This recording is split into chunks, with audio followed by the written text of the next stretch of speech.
एक बात बताओ, ससुर जी गंदे चरित्र के हैं ना, दारू पी के अपनी बीवी को बहुत मारते हैं, आपको भी बहुत मारते हैं, कतई कूट देते हैं एकदम।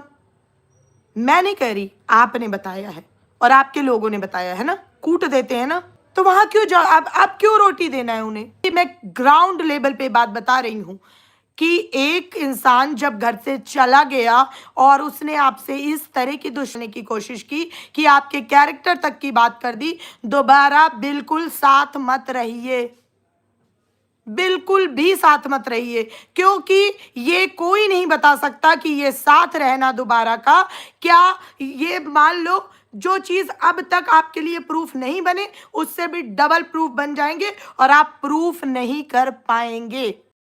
लिखित ले लो मुझसे, नहीं प्रूफ कर पाएंगे आप, क्योंकि आज भी यह हिंदुस्तान है, आज भी यहां महिलाओं की बहुत सुनवाई है। तो इस वजह से ये बिल्कुल मत करिएगा। साथ रहने वाला तो बिल्कुल आप दोनों के लिए सही नहीं है। जब वो दारू पी के इस तरह मारपीट करते हैं तो आपको मैडम नहीं जाना है वहां पे, आप ये क्यों कह रही हैं? और दूसरी बात, आज मैंने एक चीज सबसे बड़ी देखी कि आपके अंदर ये पूरी लड़ाई प्रॉपर्टी हर चीज से हटके, ये पूरी लड़ाई सिर्फ और सिर्फ जेलसी की है। आपके अंदर ये है कि अगर मुझे नहीं मिले तो कूड़े में चला जाए, मगर रिश्तेदार मतलब ये अपनी मर्जी से किसी को ना दे पाए। आज मैंने आपके वीडियो से ये चीज बहुत बराबर भांप ली है, वरना ये कैसे हो गया? आपने एक बार भी वीडियो में ये क्यों नहीं कहा कि पापा जी मैं आज से, अगर ये प्रॉपर्टी का मुद्दा सबको लग रहा है तो मैं इसे त्याग रही हूं, मैं अपनी बेटियों के लिए सक्षम हूं, मैं उनको अच्छे से अच्छी परवरिश दे सकती हूं, या जितना आपने मुझे मतलब मेरे हिस्से का जो दिया है उतने में हम लोग खुश रह लेंगे, हम लोग बहुत अच्छे से रह लेंगे। आपने ये क्यों कहा कि आप चलिए दान करिए मेरे सामने, आपको जो भी करना है, अगर आपके बच्चों के नाम करना है तो अभी करना है, दान करना है तो अभी करना है, आपको सब कुछ अभी क्यों करना है? आपको पता है क्या कि आपके सास ससुर अभी मरने वाले हैं 2 साल में? जो लोग अपना घर बचाना चाहते हैं ना, जो यहाँ पे बहुत ज्ञान दे रहे हैं सारे, कोई नहीं बचाना चाहता आपका घर। बकवास कर रहे हो और आप पता नहीं कैसे मान के बैठे हो। मुझे तो नहीं लगता आप खुद भी बचाना चाहते हो।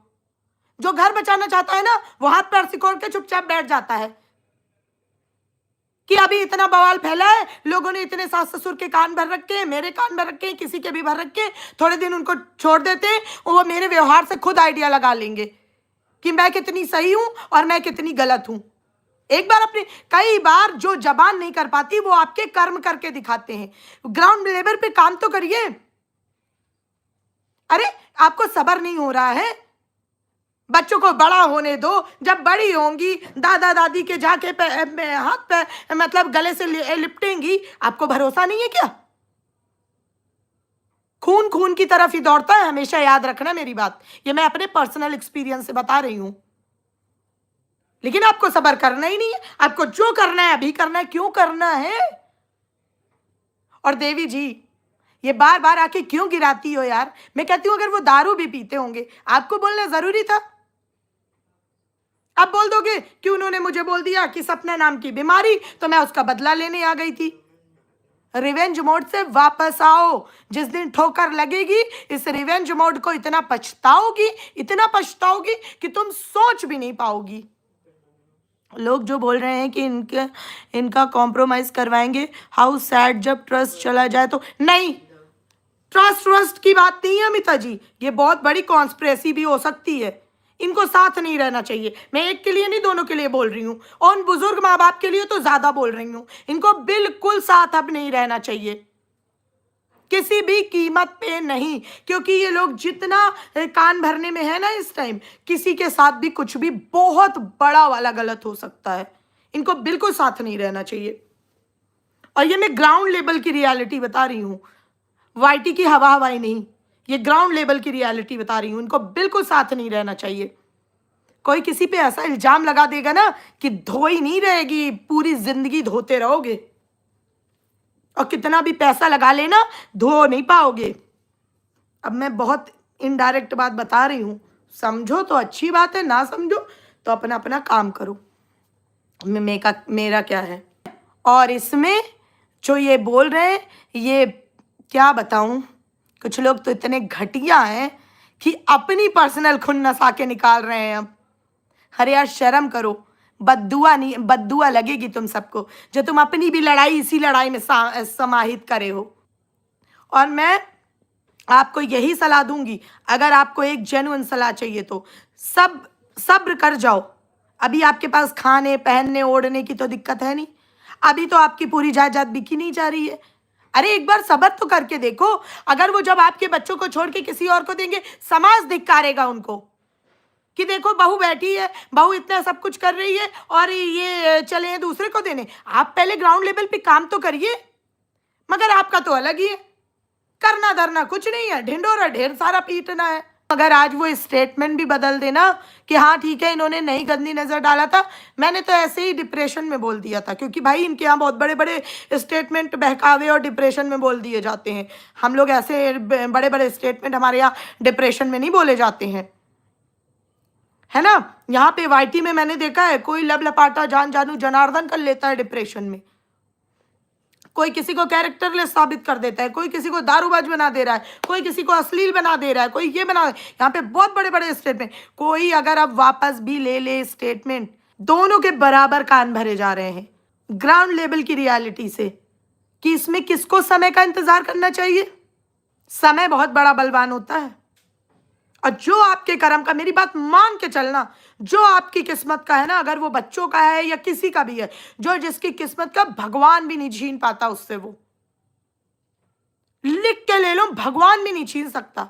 और एक बात आज याद रखना, बहू हमेशा बहू ही रहेगी, अगर उसको ससुराल में सास ससुर के साथ रहना है तो बहू को बहू बनना पड़ेगा।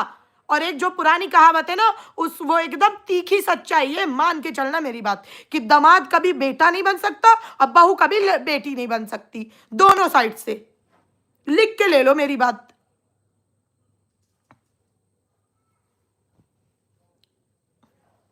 तो इसलिए मैं कह रही हूं कि अगर ग्राउंड लेवल पे चाहती हो अपना घर बचाना, तो सिर्फ अपना नॉर्मल व्लॉगिंग करो, ये घर के परपंच को जेब में रखो और शांति से काम करो। और ये जो इतना उछल रहे हैं ना कि FIR रीओपन होगी, फलाना होगी, ढिकाना होगी, अबे यार क्या कर रहे हो, क्या पापा पब्लिक को पागल बना रहे हो फर्जी का। एक बात बताती हूं, श्रद्धा वाला केस देख रहे हो, 2-4-10 टुकड़े भी मिले हैं, लेकिन तब भी अभी जस्टिस कहाँ है। वो जो आर्मी ऑफिसर ने अपनी बीवी को काट के और कुकर में उबाल के कुत्तों को खिला दिया कुत्तों को, आओ अरेस्ट कर लो। जबरदस्ती की बातें फैला के बैठे हैं, तो इस वजह से ये फर्जी की कहानियां बनाना बंद करिए। तो ये इतना मत दूसरों के बहकावे में चलिए, और कंट्रोवर्सी से कि 2-4 दिन अच्छे, 10 दिन, ज़्यादा ज़्यादा कितना, ज़्यादा 15 दिन से भी ज़्यादा नहीं खींच पाओगे इसको आप लोग, क्योंकि पल्ला तो पहले ही झड़ गया है। एक बात बताइए, अभी मैं आप लोगों ने सबसे पहले हमको कमेंट में बताइएगा, सबसे पहले ये बात स्नैपी की तरफ से आई कि हम राजवीर जी की FIR रीओपन कर रहे हैं। पहली बात, FIR हुई कब थी वो आज तक नहीं बताई गई, तो रीओपन कैसे होगी, क्या रीओपन कर रहे हैं?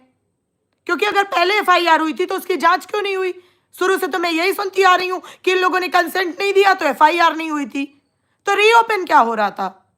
और चलो अगर कुछ हो भी रहा है, आपने शुरुआत की थी, कैसे कन्वीनियंस है वो, एक बात बताओ, कुछ भी कह लो तुम, वो बुजुर्ग माँ बाप की अगर तथ्य होती, उनके दम होता, तो वो पहले ना लड़ लेते अपने लड़के के लिए, जबरदस्ती की बातें कर रहे हो।